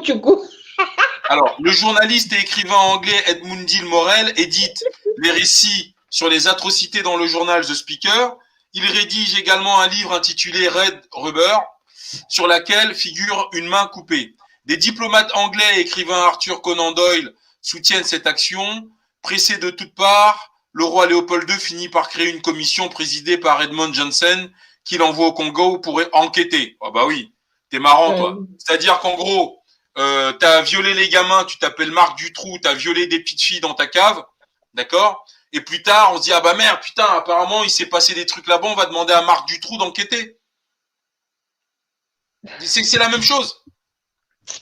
Ça n'a aucun sens. Aucun sens. Je te le dis. Aïe. Imagine là, une maman, tu portes 9 mois comme ça, quoi. Oh là là, c'est la mascarade. Il n'y a pas de mots, hein. Il n'y a pas de mots, hein. Il n'y a pas de mots. Non, mais puis, tu vois, et là-dedans, en fait, moi, je vais arrêter de lire ce texte parce qu'il, sincèrement, il m'énerve. Il faut connaître la vérité, quoi, pour pouvoir mieux être aguerri. Ok. Bon, alors, je finis le texte, Coco Panaf. On voit bien que c'est pas toi qui le lis. Hein. Alors, parallèlement, le voter une roi. Alors, je comprends pas ce qui est écrit là.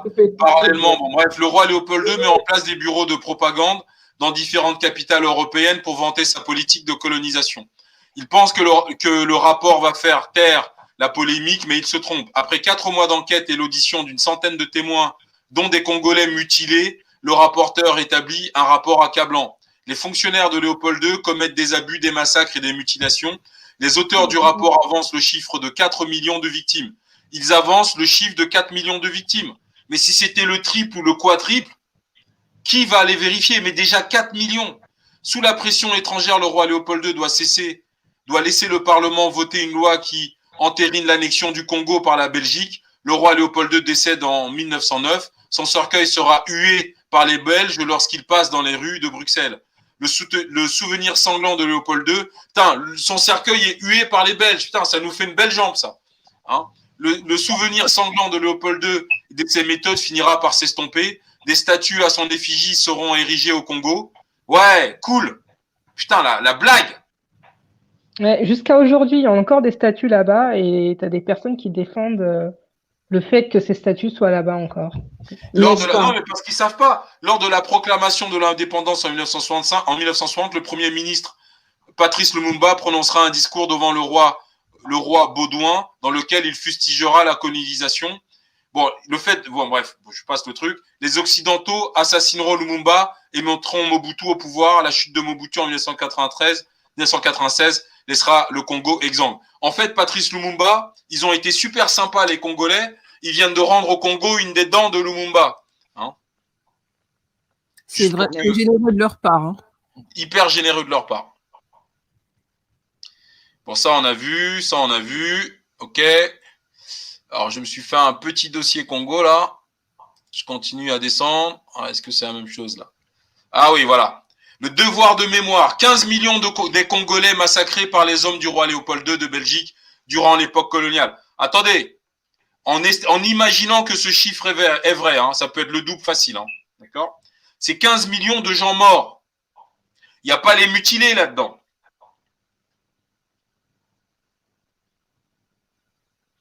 Et le boss, c'est lui. Voilà.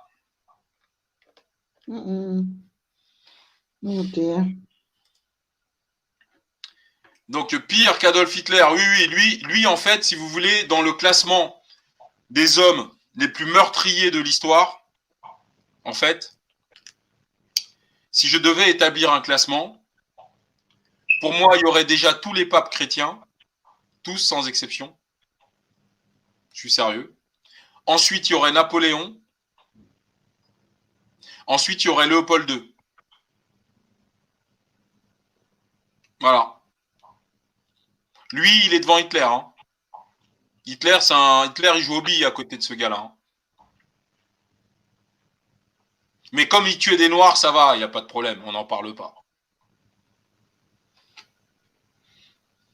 Et nos frères sont toujours engouffrés dans ça. Il y a des gens, ça leur dit absolument rien. Ils sont toujours dans une aliénation occidentale. Je comprends. Oui, mais ça, c'est pour ça que je te dis qu'on contre ça avec l'éducation des enfants. Tu peux pas... je veux dire, quand un clou a été planté de travers et que tu n'arrives pas à l'arracher, pour le remettre droit, c'est compliqué. Hein, tu tapes jusqu'à ce que ça... Tu vois. Bon, ce chiffre correspond à la moitié de la population du Congo de cette époque. Ouais, c'est vraiment l'éducation, comme tu dis là. 15 millions de Congolais, ça correspond à la moitié de la population estimée par les Blancs à l'époque. Voilà, les origines du massacre. Oh là là là là, je vais encore me taper tout ça, moi. J'ai pas envie. Hein. Tu peux c'est là où je vous ai sorti les textes. Enfin bon, voilà. Donc, sincèrement, voilà, magnifique. Je me suis toujours posé la question, comment ça se fait qu'il y a encore des Noirs en Afrique avec tout ce qu'ils nous ont fait, en sachant que les Amérindiens ont complètement disparu. C'est le miracle africain. Je me pose souvent cette question. Non, parce que si tu veux, quel est le problème? Ils avaient besoin des hommes, en fait. Les Occidentaux ont un avantage, c'est que un homme, quand il vient au monde, une femme, il a envie de faire sa vie et d'être heureux. Si tu veux. C'est-à-dire que le fait de devoir reconquérir sa culture et son histoire, c'est déjà un combat, ça. Et il y a beaucoup de gens qui ne veulent pas combattre, ils veulent jouir de leur vie. Et ils ne veulent pas comprendre, essayer de comprendre ce qui s'est passé avant parce que pour eux, c'est pas important et tout. Ils veulent juste jouir de leur vie. Et ils se rendent compte de leur erreur quand c'est trop tard. C'est ça aussi. Et donc, c'est pour ça que, parce qu'en plus de ça, si vous voulez, au-delà d'un certain âge, en fait, le déclic, il ne peut être que personnel. Vous ne pouvez pas convaincre quelqu'un de sortir du christianisme. Par contre, la personne elle-même peut un jour avoir un déclic qui fait que, sans forcément avoir besoin de vous. Donc, si vous voulez, c'est vraiment une démarche qui est très personnelle. Le gros avantage aujourd'hui, c'est que il y a plus d'un siècle, on a des aïeux, je pense à Marcus Garvey, qui ont commencé à faire ce travail de panafricanisme. Il y a évidemment Cheikh Anta Diop que tout le monde connaît. Il y a Jean-Philippe Obenga qui est encore vivant. Obenga. Il y a Omutunde, là, il y a le Cheikh Kovir Ekmire là, de Taméry. Voilà, il y a l'Institut Africamat. Ils font un travail phénoménal, l'Institut Africamat. Eh bien, aujourd'hui, on a nous, derrière ce qui est excellent, c'est qu'il y a un fétiche de guerre, il y a Coco Panaf, Jessica, Amande, Contanjo, il y a le frère tout à l'heure qui était là, il y a Boutama, il y a Choléra Kamsi, il y a beaucoup de personnes il y a Paul là, m'a salué tout à l'heure, il a 20 ans, Paul qui suit ce live a 20 ans. Ouais, c'est ça, il faut vraiment cette prise de conscience. Mais bien sûr, mais vous croyez que Paul, demain, l'éducation de ses enfants, c'est pour ça que je vous dis que les jeunes, c'est la clé. Ça sert à rien de perdre votre énergie avec des vieux cons comme Ouattara. C'est des jeunes. Non, c'est juste comment trouver quelle stratégie pour le couler, quoi. J'ai dit, on consomme africain, là, on coule ce monsieur. Hein. Lui, il est déjà coulé. Le problème, si tu veux, c'est que quand tu as marché dans la mer, Coco Panaf, tu essuies tes chaussures et tu pars. Tu restes pas là, regarder la merde dans laquelle tu as marché. Non, non, pas du tout. Voilà, l'Afrique avec Ouattara a marché dans la merde et on peut pas continuer à le regarder. Ouais. On essuie nos chaussures, on part s'occuper de nos enfants. Parce que c'est eux l'avenir. Je voulais répondre par rapport à ce qu'elle a dit, Jessica, mais il faut savoir qu'à l'époque, le climat, les Lokoda ne supportaient pas le climat africain. Donc, du coup, ils ne pouvaient pas se permettre de décimer toute la population, sachant qu'ils savaient qu'il y avait des richesses là-bas. Donc, il fallait que les personnes qui habitent là-bas cultivent cette richesse et leur rapportent.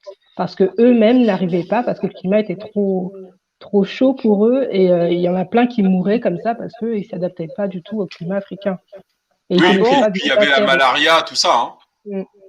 Oh, donc, il mourait même, hein? Oh. Ah oui, bien sûr. Oui, bien sûr, on a plein de sont morts. Hein. Et moi, ça paraît logique. Parce qu'à cause de leurs actes, quoi, qu'ils posaient, je disais que, est-ce qu'ils mouraient même? Okay. Non, ils ont énormément souffert. C'est, en fait, si vous voulez, aujourd'hui, l'Afrique, moi, c'est ce qui me fait plaisir. Hein. Vraiment, ce qui m'éclate aujourd'hui, c'est que on a cette puissance, mais qui n'a pas disparu. C'est-à-dire qu'aujourd'hui, je pense pas que je serais extrêmement déprimé si, par exemple, aujourd'hui, on se rendait compte. Vous voyez la carte que je vous ai montrée là, je vais vous la remontrer. Si cette carte-là, elle était au désavantage de l'Afrique, je serais profondément triste. Je vous cache pas, j'aurais même pas fait cette chaîne. Voilà.